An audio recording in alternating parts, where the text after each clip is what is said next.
स्वागत, आप देख रहे हैं कहानी कुर्सी की आपका प्रोग्राम। ब्रेक से पहले हम बात कर रहे थे अयोध्या में 12 साल की बच्ची के साथ दुष्कर्म के मामले में अब योगी आदित्यनाथ का बुलडोजर दौड़ रहा है। उस मोहित खान जो आरोपी है, समाजवादी पार्टी का नेता, उसकी बेकरी गिरा दी गई है, अवैध बनी हुई थी और वो खुद तो गिरफ्तार है ही इस मामले में। अब योगी आदित्यनाथ पूरा न्याय कर रहे हैं। अब जरा मैं आपको और खबरों की ओर लेकर चलता हूं। पॉलिटिकल खबर ही है और इसका वैसे तो देश की खबर थी, लेकिन उत्तर प्रदेश में चूंकि जाति का बोलबाला ज्यादा है तो वहां से इसके विरोध में आवाजें ज्यादा उठ रही है। सुप्रीम कोर्ट ने अभी फैसला दिया था कि अब SC ST आरक्षण के अंदर कोटे के अंदर कोटा होगा, यानी आप सब क्लासिफिकेशन कर सकते हो। जिन जातियों को अभी तक कोटे का फायदा नहीं मिला है, दलितों में, शेड्यूल्ड ट्राइब्स में, उन जातियों को सब क्लासिफाई करके उनका एक अलग ग्रुप बना करके उसी अम्ब्रेला के अंदर और उनको अलग से आप आरक्षण दे सकते हैं। और यह सब क्लासिफिकेशन करने का अधिकार राज्यों को होगा। हर राज्य को उन्होंने अधिकार दिया। अब इसमें जैसे तेलंगाना से खबर आई, रेवंत रेड्डी ने कहा हम सबसे पहला राज्य बनेंगे जो इस पर सब क्लासिफिकेशन करेगा। लेकिन यूपी में इसका विरोध हो रहा है। यूपी में विरोध करने वाले कौन कौन है? मायावती सबसे बड़ी नेता जिन्होंने इसका विरोध किया। मैं उनका भी पूरा पोस्ट आपको निकाल करके बताता हूं जो उन्होंने इस पर किया है। उनके अलावा अभी तक समाजवादी पार्टी का तो ऐसा कोई रिएक्शन इस पर आया नहीं है, लेकिन बीजेपी के सहयोगी अनुप्रिया पटेल हैं अपना दल की, वो इसका विरोद कर रही हैं। दो और छोटे जो जातियों की पार्टियां हैं, जैसे अनुप्रिया पटेल शुद्ध जातिवादी राजनीति करती हैं, अखिलेश यादव वैसी करते हैं। रामगोपाल यादव का बयान आया है, उन्होंने कहा हम इसका भी अध्ययन करेंगे और फिर देखेंगे क्या। अच्छा, चलिए ठीक है, वो भी ठीक है। जो निषाद पार्टी के हैं, संजय निषाद, वो समर्थन कर रहे हैं। ओम प्रकाश राजभर भी समर्थन कर रहे हैं। लेकिन मायावती को इससे ऐतराज है और मायावती ये कह रही हैं कि सामाजिक उत्पीड़न की तुलना में राजनीतिक उत्पीड़न कुछ भी नहीं है। क्या देश के खासकर करोड़ों दलितों, आदिवासियों का जीवन द्वेष व भेदभाव मुक्त आत्मसम्मान या स्वाभिमान का हो पाया है? अगर नहीं तो फिर जाति के आधार पर तोड़े व पछाड़े गए इन वर्गों के बीच आरक्षण का बंटवारा कितना उचित है? वो कह रही हैं कि भाई जो भी हो, जिसको आप कहते हो कि इनको मिल गया फला, दूसरों को नहीं मिला, जिनको मिल गया है उनकी भी जिंदगी क्या बहुत अच्छी हो गई? समानता उनको समाज में मिलने लगी है क्या? अगर नहीं तो फिर आप ये बंटवारा नहीं कर सकते, यानी एक दलित और दूसरे दलित के बीच में भेद नहीं कर सकते। ये मायावती कह रही हैं। विजय जी, उनका कहने का कारण वाजिब भी हो सकता है, लेकिन एक और पॉलिटिकल कारण भी है, क्योंकि मायावती जी के साथ जो वोट है, जाटव वोट, वो इस आरक्षण का सबसे ज्यादा लाभ लेने वाले लोगों में से है। और Jatav is the dominant caste, scheduled caste है ना। और बाकी जो नॉन जाटव है, जिनको बहुत लंबी लड़ाई लड़ रहे थे और उनको मौका ही नहीं मिल रहा, अब भी नहीं मिल रहा, जिसको भारतीय जनता पार्टी ने बाद में फोकस किया और अपने सोशल इंजीनियरिंग में काम में लिया, तो केवल, और अखिलेश जी क्यों नहीं बोल रहे? क्योंकि अखिलेश जी के पास जो वोट बैंक है वो मोटे तौर पर ओबीसी वोट बैंक है। अभी उनका वोट ओबीसी पर है नहीं। हाँ, तो अभी उनका वोट बैंक इस पर असर नहीं पड़ रहा, लेकिन मायावती जी के वोट बैंक पर यह असर पड़ रहा है। लेकिन मायावती जी के एक घटना का मैं जिक्र करना चाहता हूं कि वो हमेशा इस तरह की बात करती हैं। उन्होंने कहा जब EWS का आरक्षण हो रहा था 10% वाला, तो मायावती जी ने कहा कि एक ब्राह्मण को और एक दलित को बराबर नहीं देखा जा सकता। उन्होंने बहुत अच्छे से उदाहरण दिया और उन्होंने कहा कि भाई एक दलित जो है कलेक्टर भी बन जाए ना, तो आप उसको एक दलित की निगाह से देखते हो, लेकिन एक ब्राह्मण चपरासी भी होता है और चपरासी भी नहीं होता, अनपढ़ होता है, तब भी आप उसको हाथ जोड़ते हो, अलग निगाह से जोड़ते हो। तो ये जो सामाजिक स्थिति है वो नहीं बदल रही है, और वो इसमें भी यही करेंगे कि सामाजिक स्थिति नहीं बदल रही। दरअसल क्या कि वो कैटेगराइजेशन, वो तो सुप्रीम कोर्ट ने अभी कहा ही नहीं है इसमें क्रीमी लेयर को अलग करने का, जो कल भी हम चर्चा कर रहे थे। मैंने कहा था कि ये एक उनका एक आइडिया है कि भाई आप इस पर काम करें। अब यदि ये क्रीमी लेयर का कैटेगराइजेशन होगा तो सबसे ज्यादा वोट बैंक पर असर तो मायावती जी की पड़ेगा। ओके, तो है इसमें शुद्ध अपनी पॉलिटिक्स ही, मतलब एक बड़ा हिस्सा पॉलिटिक्स है। बाकी वो जो बात कर रही है वो भी ठीक है, क्योंकि वो समझती हैं उस समाज को कि किस तरह से कैटेगराइजेशन हो रहा है, और जो लोगों को मिला है फायदा, ये भी बात ठीक है कि जिनको फायदा मिला वो सभी लोग तो आगे नहीं बढ़ पाए। जैसे आप इसी उदाहरण को हम लोग ले लें, मान लीजिए उनका ध्यान जाटवों पर है, आपने बताया जाटवों को आरक्षण का लाभ सबसे ज्यादा मिलता है दलितों के अंदर। जैसे वो इसमें हुआ ST में मीणा को मिला, ये क्लैरिफिकेशन जरूरी है, राइट। जैसे ST में मीणाओं को मिला, तो ये थोड़ी कह रहा है सुप्रीम कोर्ट कि जिनको मिल गया आप उनको मत देना, कि जाटव को नहीं मिलेगा आगे से, मीणाओं को ST में नहीं मिलेगा। उन्होंने कहा कि इनके अलावा जिनको नहीं मिला है उनकी अलग कैटेगरी बनाओ, ताकि उनके लिए आप सुनिश्चित कर पाओ कि इनको मिले। यही है। क्रीमी लेयर को अलग नहीं किया है। ओबीसी में क्रीमी लेयर आउट हो जाती है, इसमें क्रीमी लेयर वाला कॉन्सेप्ट नहीं दिया सुप्रीम कोर्ट ने, फिर भी इसका विरोध कर रही मायावती जी। क्या राजनीति? एक तो एक ही फोटो डलवाई है जिसमें सतीश जी मायावती के जीतने पर प्रसन्न होकर नाच रहे थे, भंगड़ा कर रहे थे, सामाजिक न्याय नहीं था। वो भी निकाली है जिसमें वो पैर छू रहे थे। मायावती जी कुर्सी पर बैठी हैं, सतीश जी पीछे बैठे हुए, वो भी निकालिए। राजाराम पांडे शपथ लेने जा रहे थे मंत्री पद की और जाने से पहले मायावती का पैर छुआ। दंडवत भी करते थे तो मायावती क्या दलित हैं? पांडे जी और मिश्रा जी ये लोग क्या थे? ये भी क्या दलित हो गए थे क्या? ये इससे बड़ा झूठ कुछ नहीं है। और अगर इसके बावजूद सामाजिक तौर पर लाभ नहीं मिल रहा है तो ये क्यों हम दिए आ रहे हैं 75 साल से? मेरा ये मानना है लाभ मिल रहा है। जब कोई कलेक्टर होता है तो आप भले उसको पंडित जी कह के सम्मान दे रहे हैं, हो सकता है वो आपके बैक ऑफ द माइंड में हो, लेकिन जब कलेक्टर होता है ना तो हालत खराब हो जाती है। और कलेक्टर छोड़िए, दरोगा खड़ा होता है थानेदार कोई, तो कोई भी जाति का हो, कोई भी क्षेत्र का हो, कितना बड़ा रसूखवाला हो, वो जो तय करता है वो हो जाता है। सवाल यहां यह है कि हम इस व्यवस्था को लाए क्यों थे? ये व्यवस्था इसलिए थी, बाबा साहब भीमराव अंबेडकर ने बहुत स्पष्ट तौर पर कहा था, भारत में जातियों के आधार पर उत्पीड़न हुआ, उनसे छुआछूत हुई, दुनिया भर के खटकर्म हुए। और सच बात है कि कुछ जातियों ने खूब जमकर किया, लेकिन आज वो स्थिति है क्या? कहां है? वहां करने के लिए अगर किसी का साहस हो जाए तो क्या SC ST एट्रोसिटीज एक्ट नहीं लग रहा है? क्या आज कोई ये कह सकता है कि हम फलाना जी हैं और उसको हम छोड़ने नहीं देंगे? काफी डिबेट, उसका मिसयूज भी कई होने लगा है। यानी कई जो मजबूत अनुसूचित जाति के लोग हैं, वो किसी ब्राह्मण को, अभी वो झांसी वाले पंडित जी, वो 20 साल तक जेल में रह के निकले, पता चला वो मामले कुछ नहीं था, जमीन का मामला था, उनका सीधे अनुसूचित जाति जनजाति जो अत्याचार अधिनियम है उसको लगा दो। सवाल यहां यह है कि सर्वोच्च न्यायालय ने कहा क्या है? सर्वोच्च न्यायालय ने कहा SC ST में भी जो लोग रह जा रहे हैं, जो बाबा साहब अंबेडकर कहते थे, उनको जरा हाथ पकड़ के बराबर कर लो भाई। BR गवई खुद अनुसूचित जाति से हैं। उन्होंने 2-3 छोटे-छोटे बड़े अच्छे 2-3 बातें की। उन्होंने कहा कि जनरल क्लास डब्बे में जो सबसे पहले घुसता है उसकी कोशिश होती है कि दूसरे को अंदर ना आने दे। ये हमारी जनरल टेंडेंसी है। हाँ, उन्होंने कहा कि जो IAS IPS हो जाएगा उसके परिवार और जो गांव में एक अनुसूचित जाति के, दोनों में फर्क नहीं होगा। एक IAS IPS हो जाएगा तो उसका परिवार किसी ब्राह्मण सिक्योरिटी गार्ड की नौकरी कर रहा, और इसमें ब्राह्मण, राजपूत, वैश्य, कुर्मी, यादव, उनसे कोई लेना देना नहीं भाई। सिंपल। फिर वही बात आ गई ना कि मायावती जी का जो वोट बैंक है वो इस सेंस में प्रिविलेज्ड है, नहीं, उसको आरक्षण मिल रहा है। मेरी ये भी नहीं समझ में आ रहा है कि मायावती जी या कोई भी, उनको ये कैसे लग रहा है कि बस इतना भरी है। इसका मतलब वो आज कह रहे हैं कि जाटों के अलावा कोई हमको वोट न दे। और जाटों में भी ये भी समझिए, जाटों में भी इससे आगे की लड़ाई है। जाटों में भी मान लीजिए कि एक IAS बन गया, जो बेचारा अभी भी नहीं बना है उसको नहीं मिलेगा। इसका मतलब, क्योंकि ये तो IAS वाले ही सारे लेते जाएंगे। ये सिर्फ किसी एक जाति को एक्सक्लूड करने या किसी के एक को एकाधिकार के खिलाफ है, इसलिए सबको साथ मुझे समझना है, सिर्फ SC ST मुझे समझना ये, मायावती जी विरोध कर रही हैं, अनुप्रिया विरोध कर रही हैं, संजय निषाद को और राजभर जी को प्रॉब्लम नहीं है। क्यों? सभी जाति वाली पार्टियां है ना। नहीं, देखिए, दो को प्रॉब्लम नहीं है, दो को है। नहीं, जब कुछ चीजें ढकी रहती है ना तो उसकी सच्चाई सामने नहीं आती है। अब जैसे तर्क दे रहे हैं चंद्रशेखर रावण कि हम SC ST को बंटने नहीं देंगे। हालांकि भारत में शेड्यूल कास्ट, शेड्यूल ट्राइब्स नाम की कोई जाति है नहीं। अनुसूचित जाति, जनजाति भी अंग्रेजों ने वो नाम दिया था, वो एक अलग पक्ष है। क्योंकि हमारे यहाँ जो ये जानना देश को जरूरी है जब इशू आ जाता है कि हमारे यहाँ, सौरभ जी, 3 व्यवस्थाएं थी, शहर, ग्राम और अरण्य। आपको प्राचीन युग में सारे अच्छे पाठशाला ऋषि मुनियों के केंद्र कहां होते थे? वन में होते थे, और वहीं शिक्षा मिलती थी। वनों के राजा होते थे, उनका उतना ही महत्व था। आज तो कहते हैं कि हिंदू ही नहीं है। लोगों ने शोध किया है तो जो राजाओं ने पट्टे दिए हैं जमीन के, पहले भगवान राम का नाम लेते हुए पट्टे दिए हैं 800 सालों में।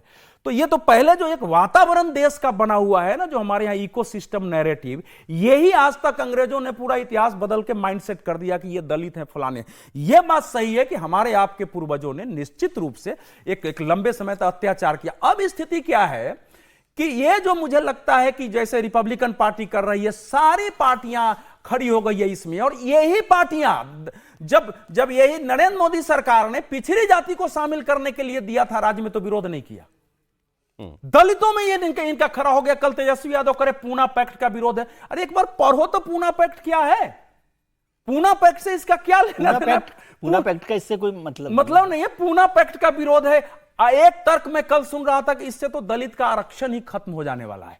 इस प्रकार से भय पैदा किया जा रहा है समाज में केवल इतना ही है उसमें जो कि आवश्यक है। लगभग इसी प्रकार की बात मोहन भागवत जी ने ये भी यही कही थी। इतना ही है इसमें कि भाई इसकी एक अगर कोई जाति आपके यहां उसके आंकड़े आते हैं, वैसे भी नहीं कि तुरंत डालना है, राज्य को सर्वे करना है, सर्वे करके देखना है कि जिनको हम शेड्यूल ट्राइब कहते हैं, शेड्यूल कास्ट कहते हैं, क्या उसमें कुछ जातियां वाकई वंचित हो गई हैं, और ये लोगों ने जो काम किया है वो दिखाया है कि इतने % वंचित है, उसके आंकड़े उपलब्ध है, उनको नहीं मिल रहा है, तो उन सबको भी मिले। इतना ही है कि आपके अंदर समान हक मिले। उनको लग रहा है ना अच्छा, कि ये डिवाइड कर रहे हैं आप, मतलब हाँ। उस फैसले से उनको लग रहा है कि उनका एक पूरा ग्रुप था दलित का या पिछड़ो जो भी है एसटी का, तो वो ये जो उनको लग रहा है कि आप divide इस तरह- कैसे हो नहीं, जो गए? फिल्म का गीत है ना, सवर्णों ने जैसे पहले आरक्षण का विरोध किया, आज के ये जो नव नए सवर्ण सवर्ण हैं, वो विरोध कर वो उस आरक्षण का विरोध कर रहे हैं। नव सवर्ण और कौन हुए? सोशल मीडिया पर जिनको मौका मिल जिनकी गया, ठेकेदारी जिनको मौका मिल चुका है। सोशल मीडिया पर जो इसके जरिए रीच ले रहे हैं, जो इसके जरिए कमाई नहीं, कर रहे हैं, नहीं, वो नहीं, ये आग लगा केवल रहे हैं। सोशल मीडिया उनको भी नहीं, समझने की जरूरत बड़े है। बड़े एनजीओ इस समय जो हमारे मित्र लोग चलाते हैं, विदेशी फंड आता है, देसी फंड, वो सब इसी प्रकार के रिसर्च कर रहे हैं देश में। देखिए, सुप्रीम कोर्ट ने तो निर्णय बहुत अच्छा दिया था कि भाई अब तार्किक आधार पर, वैज्ञानिक आधार पर स्पष्ट तरीके से एससी और एसटी के बीच में जो अति पिछड़ी जाति है उनको भी आरक्षण का लाभ मिले। लेकिन अब इस फैसले से एक नई गंभीर चुनौती आने वाले समय में समाज के अंदर। अब धर्म की राजनीति कुंद होगी और अब जाति की राजनीति तेज होने वाली है देश के अंदर। और जिस दिन जाति की राजनीति धर्म की राजनीति पर भारी पड़ेगी सर, उस दिन भारतीय जनता पार्टी को सबसे ज्यादा इसका चुनौती का सामना करना पड़ेगा। क्योंकि लोग हिंदुत्व के नाम पर जो भारतीय जनता पार्टी के साथ जुड़े थे, अब भारतीय जनता पार्टी के सामने चुनौती होगी कि कैसे इस जाति के बंटवारे में, जब जातियां बटेंगी ना, अब ये तो कह नहीं सकते कि सारी जातियां हिंदुत्व के नाम पे जुड़ेगी। अब सब जातियां चाहेंगे कि हमें आरक्षण का अभी अधिकार कोटे मिले। में कोटा देने के ऊपर भी तो फिर अब राज्य सरकारें भी तो पॉलिटिक्स करेंगी ना। राज्य सारी सरकार को पॉलिटिक्स करेंगे ना, सारे राजनीतिक पॉलिटिक्स करेंगे इसके अंदर, और करना ही पड़ेगा। अब आप ये नहीं कह सकते कि अब इसमें किसी एक का पक्ष ले रहे हैं। सारी राजनीतिक दलों को इस जाति की जो राजनीति शुरू होगी उसमें हिस्सा बनना पड़ेगा, या तो इस तरफ या उस तरफ। कोई राजनीतिक दल ये नहीं कह सकता कि हम तटस्थ रहेंगे, जिसका जितना हिस्सा होगा उसको मिलेगा। अब ये राजनीति ऐसे शुरू अगर बढ़ गई तो मुझे लग रहा है इसमें अब 2024 का जो चुनाव परिणाम आया है उसमें तो मतलब रिपोर्ट आई है कि भारतीय जनता पार्टी का 13% दलित वोट टूटा है और कांग्रेस का 3 से 4% दलित वोट बढ़ा है इस बार किसमें। तो कांग्रेस और विपक्ष इसमें इंडिया गठबंधन फायदा देखेगा, अपनी राजनीतिक फायदा अब देखेगा। इसमें जहां कि जिसकी इसको- सरकार है उसको एक अपर हैंड तो मिलेगा बिल्कुल, ना, बिल्कुल, वो डिसाइड कर पाएगा। इसलिए बिल्कुल मिलेगा। तेलंगाना में लेकिन सबसे तो बड़े पहले राजनीतिक उन्होंने दलों को इसलिए निर्णय बोला लेना गया। पड़ेगा। दो राष्ट्रीय बड़े दल है, कांग्रेस और बीजेपी, इसमें अरे, उनको अपना रुख मेरा साफ करना सवाल अभी पड़ेगा। तक सर वो नहीं मुझे उत्तर मिल पाया। अनुप्रिया पटेल को ऐतराज है, संजय निषाद को और ओपी राजभर को क्यों नहीं? संजय निषाद और ओपी राजभर, इनको अगर जो रोहिणी आयोग की रिपोर्ट आएगी उसमें इन जातियों को लाभ होगा। ओके, अनुप्रिया पटेल, या मतलब उसको सीधे से कहें तो पटेलों और यादवों को उसमें नुकसान होगा। ये इस फैसले पर प्रतिक्रिया नहीं है। जैसे अखिलेश यादव जी वहां कवर फायर दे रहे थे, वैसे ही अनुप्रिया पटेल ये आगे की राजनीति देख रही कि कल को रोहिणी आयोग की रिपोर्ट आ जाएगी। आप लोग बार बार कहते हैं ना, क्यों भाजपा नहीं लेकर आ रही? अरे भाई, भाजपा के साथ ये सहयोगी भी तो है ना। और मैं इस बात को नहीं मानता जो समीर जी कह रहे हैं, वो मैं वैसे सीधे सीधे ठीक कह दूं, मानता जो इसका विरोध कर रहा है मतलब उसको आरक्षण मिल रहा है।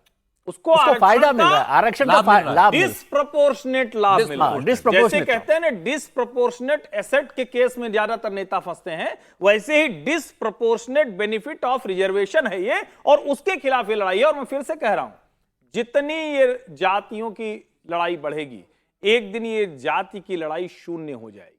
आप इस बात को नहीं मानेंगे, मैं पहले भी कई बार कह चुका हूं, फिर से दोहरा लेकिन रहा हूं। अभी नहीं एक होगी। समय में बंच में राजनीति होती थी, आज बंच में नहीं हो रही है। बंच में भी सब क्लासिफिकेशन हो चुका है। उसका परिणाम है कि जज साहब बोल रहे हैं कि सब क्लासिफिकेशन करो। ये जज साहब के बोलने से नहीं हो रहा है, समाज में पहले वो सब क्लासिफिकेशन हो चुका है। वहां खड़े होकर भील, गोंड, गुजर वो सब कह रहा है कि हमको क्यों नहीं दोगे, क्यों मीणा सिर्फ लेंगे। मीणा में भी कहेंगे कि वो पहाड़ पे रहने वाले कहां हैं, ये जो शहर में आ गए वो कहां है। जो शहर में रह रहा है वो आदिवासी कैसे हो सकता है? अगर उस लिहाज से देखें, क्योंकि उसके पास तो सारी सुविधाएं आ गई हैं, वो भी उस तरह से जो अर्बनाइजेशन वाला लाभ है वो ले रहा है। तो बहुत अब कॉम्प्लेक्स हो गया है। अच्छा है कि ये डिबेट शुरू अब हो गई। महाराष्ट्र में सर रामदास आठवले इसका विरोध कर रहे हैं। हाँ, वही ना। रामदास आठवले महाराष्ट्र में विरोध कर रहे हैं इस बात का कि नहीं होना चाहिए। अब देखिए एक इस पर छोटी कहां सी तक घटना जाती सुना दूं। राजनीति। अभी हर्ष जी ने जो की, मतलब हो सकता है इसका रेफरेंस है कि नहीं, मायावती जी के कई मंत्रियों का और उनका नाम लगाया उन्होंने कि भाई पैर छूते हैं। तो मायावती जी के सरकार में वो हो रहा था शपथ ग्रहण समारोह। मायावती जी मुख्यमंत्री बन गई, उसके बाद दूसरा शपथ ग्रहण समारोह हो रहा था। उसमें मंत्री शपथ ले रहे थे, लखनऊ में मंच बना हुआ था। मायावती जी एक कुर्सी पर अलग बैठी और सब मंत्री शपथ लेकर पैर छूकर नीचे उतर रहे थे। एक मंत्री सवर्ण थे, लेकिन वो सवर्ण होने से ज्यादा वो काशीराम जी के क्लोज रहे थे, तो वो मायावती जी को भी जूनियर मतलब ऐसा नहीं समझते थे कि उनको पैर छूने पड़ेंगे। बॉस का साथी हूं मैं बॉस का साथी हूँ, और उन्हीं की वजह से उनको मंत्रिमंडल में जगह मिली। अब उन्होंने शपथ ली और शपथ लेकर वो जा रहे थे तो सब पैर छू रहे थे, लेकिन वो रुक गए जाते जाते, और उन्होंने पैर नहीं छुए और वो ऐसे हाथ जोड़कर चले गए। मैं लखनऊ दिल्ली में देख रहा था, तो मैंने कहा ये कैसे हुआ। फोन पर मेरी बात मित्र है, तो उनका देखिए मैं उनको पार्टी में उस तरह से जूनियर मानता हूँ, है ना, और वो भी मुझे बड़े के तौर पर देखती है, इसलिए नहीं छुए। तो मैंने कहा इसका रिपरकशन क्या है, ये नौकरी चलेगी मतलब मंत्री के तौर पे। बोले पता नहीं।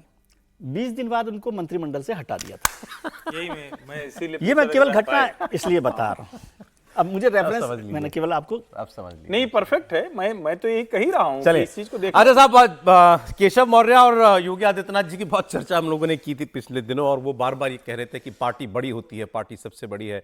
उन्होंने ये भी कहा कि सरकार जरूरी नहीं हो, सरकार हो तभी जीतोगे। 14 में तुम्हारी सरकार नहीं थी, 17 में तुम्हारी सरकार नहीं थी, लेकिन तुम चुनाव जीते, तो पार्टी को अभी तक बड़ा बताते रहे। अब उन्होंने समाजवादी अखिलेश यादव जी को कुछ कहते हुए उन्होंने नई बात कही, मैं पढ़ रहा हूं उनका ट्वीट। सपा का मतलब सुशासन और विकास नहीं, गुंडागर्दी करना और अपराधियों को संरक्षण देना है। ठीक, ये तो सपा को बोल रहे थे। अब आगे सुनिए, भाजपा का संगठन और सरकार दोनों मजबूत और अभेद हैं। भाजपा सरकार और संगठन दोनों अभेद हैं। कांग्रेस के मोहरा सपा बहादुर श्री अखिलेश यादव मुंगेरी लाल के सपने देखो, परंतु यह हकीकत में कभी नहीं बदलेंगे। 2027 में 2017 दोहराएंगे, कमल खिलाएंगे। तो अब उनको सरकार और संगठन दोनों बहुत मजबूत दिखाई दे रहे हैं, अभेद दिखाई दे रहे हैं। इसमें नीचे TNC तो नहीं लिखा हुआ, TNC apply, terms and conditions apply. नहीं, वो लिखा वैसे नहीं है, लेकिन आखिरी वाली लाइन वही है, 2027 में 2017 दोहराएंगे। एक बार इनमें से किसी नेता ने बोला योगी आदित्यनाथ के नेतृत्व में हम 2027 में फिर 27 में कैसे जीत। बोल देंगे वो? एक बार नहीं, इसीलिए मैंने पूछा कि ये TNC अप्लाई तो नहीं लिखा हुआ इसमें। क्या कहानी अच्छी नहीं? नहीं, मुझे लगता है कि कोई मतलब अब तो ये इतना रहस्य जैसा कुछ रह नहीं गया, अब तो साफ खुला हुआ है। लेकिन मुझे लगता है केशव जी को भी बहुत अच्छे से समझ में आ गया है कि संगठन और सरकार दोनों एक साथ ही चलने वाले हैं। बार बार आपके कहे की वजह से कोई भ्रम पैदा हो, ये ठीक स्थिति नहीं है। उनको ये भी पता है कि भारतीय जनता पार्टी में कोई बदलाव होता है तो उसमें संगठन की बहुत सी रणनीति, बहुत सी चीजों को देखकर होता है। आज की स्थिति में योगी आदित्यनाथ मुख्यमंत्री हैं और उनके बदलाव की कोई स्थिति फिलहाल नहीं दिख रही है। अभी जो पिछले 1-1.5 महीने का घटनाक्रम हुआ उससे और स्पष्ट नहीं, योगी जी ने अभी फिलहाल कोई बदलाव जैसे नहीं। विधानसभा में तेवर दिखाया, मैंने किसी की नौकरी नहीं कर रहा हूं, यहां पर मैं नौकरी करने नहीं आया हूं, उसका भी असर है क्या कि उनको कुछ तो अब कुछ और कहना पड़ा, कुछ अलग कहना पड़ा उनको? नहीं, नहीं, मुझे वो उसका नहीं, बल्कि पार्टी में जो लोग हैं, बड़े लोग हैं, उन्होंने भी उनको समझाइश दी होगी कि अब बहुत हो गया, एक बार जो बात हो जाती है वो हो जाती है। हालांकि एक चीज में जोड़ दूं, मुझे फिर इसका भी रेफरेंस समझ नहीं आ रहा। एक मित्र ने मुझे फोन करके कहा कि आप लोग बहुत ये क्या था 2017 के चुनाव का बताते हैं कि वो प्रदेश अध्यक्ष थे और उसके दौरान उनके नेतृत्व में ये चुनाव जीता गया। बोले ये फैक्ट है कि 2016-17 में वो अध्यक्ष थे और चुनाव जीता गया, 312 सीटें मिली।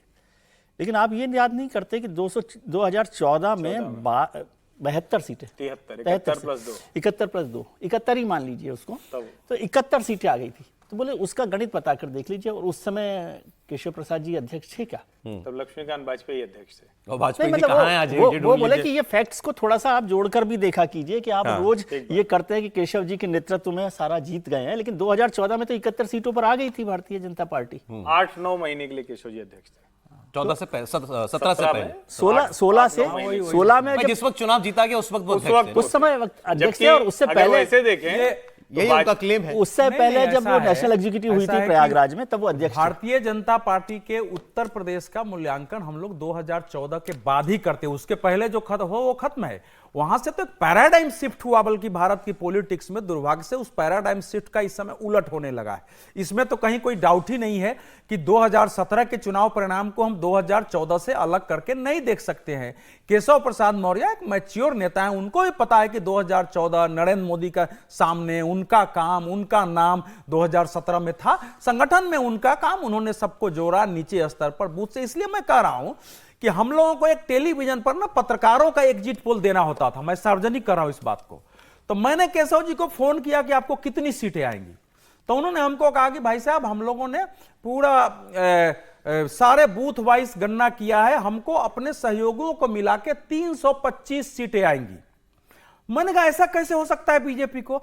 फिर भी मैं गया तो डरते हुए बीजेपी को 300 भी नहीं दिया, बहुमत तो दे दिया एग्जिट पोल में, क्योंकि मुझे विश्वास नहीं हुआ और मैं एग्जिट पोल में, लेकिन जब एक्चुअल रिजल्ट आए तो मुझे उनको फोन करना पड़ा। ये फैक्ट बात है, मेरी उनसे बातचीत हुई थी, तो जाहिर है काम किया था जमीन पर, क्योंकि ये एक उदाहरण है कि इतना एग्जैक्ट बता देना। मैं कुछ कम्युनिस्ट नेताओं को देखता था कि यहां मुझे इतना वोट आएगा, मैं देखता था उतनी ही वोट आ रही है। कई बार तो लोगों ने बताया कि इस बूथ 22 में बात हुई थी आपकी उनसे? 22 में भी बात हुई थी, 22 में ही बात हुई थी। बात तो बहुत लोगों से, देखिए 22 में तो हम 3 महीने उधर ही थे, घूम रहे थे, तो लगभग लोगों से बात होती रहती थी। 22 में जीतने का विश्वास था। ये जो उनका ट्वीट है, ये ट्वीट मुझे ये लगता है कि जो एक भाव बना कि खाली केवल वो संगठन की बात कर रहे हैं, हाँ, तो ये ना जाए। संगठन और सरकार दोनों साथ है, और दोनों के रहते हुए ही चलेगा। लेकिन इसमें कहीं दिल मिल रहे हैं क्या? ना संगठन को भी, सरकार को भी संगठन को माइनस नहीं करना है। एक बार सर 2017 और 2022 का फर्क बता देता हूं मैं। 2017 में केशव प्रसाद जी ने कहा कि 325 सीटें आएंगी। 2022 में जब उनसे पूछा गया था, कुछ पत्रकारों ने पूछा कि पार्टी का प्रदर्शन कैसे रहने वाला है, इस बार क्या स्थिति लग रही है, आज को समाजवादी पार्टी बेहतर प्रदर्शन करेगी, इस बार क्या आप 2017 दोहरा पाओगे? तो उन्होंने कहा था योगी जी से पूछो आप इस बार प्रदर्शन कैसे रहने वाला है, मुझसे मत पूछिए आप। और 2-3 पत्रकारों से उन्होंने इस बात का जिक्र किया था। ये किस्सा असली वाला है या नहीं, वाला है? ये मैं आपको बता रहा हूं, और मैं उस बात बता रहा हूं किस पत्रकार से उन्होंने कहा था। और जब उन्होंने स्टोरी की तो उन्होंने इस बात का स्टोरी में जिक्र करा कि केशव जी संख्या देने की स्थिति में असमर्थ है। उनका मानना है कि योगी आदित्यनाथ इसको बता पाएंगे, क्योंकि 5 साल सरकार उन्होंने चलाई है, और विधानसभा चुनाव में योगी के काम पे वोट पड़ने वाले हैं। देखिए आप एक बात देखिए, आप केशव प्रसाद बार बार संगठन का जिक्र कर रहे हैं। आजकल हर जगह की संगठन सरकार से बड़ा होता है, संगठन और सरकार अभेद है। तो मुझे लग रहा है बार बार वो संगठन का जिक्र कर रहे हैं। इसका मतलब ये है कि वो बताना चाह रहे हैं कि मुझे अब संगठन में वापस आना है, मेरा सरकार में मन नहीं लग रहा है। चलिए ठीक है सर, एक ब्रेक ले लो, एक ब्रेक ले सर, बिल्कुल समय नहीं, ब्रेक के बाद फिर हम लोग बात कर लेंगे। एक व्यूअर ने मुझे लिखा है कि आप वो फैजाबाद वाले जो सांसद हैं उनको अवधेश पासी कहते हैं। अवधेश पासी ने अवधेश प्रसाद जी बोलिए। अवधेश प्रसाद जी, आपकी मैंने ऑब्जेक्शन नोट कर लिया।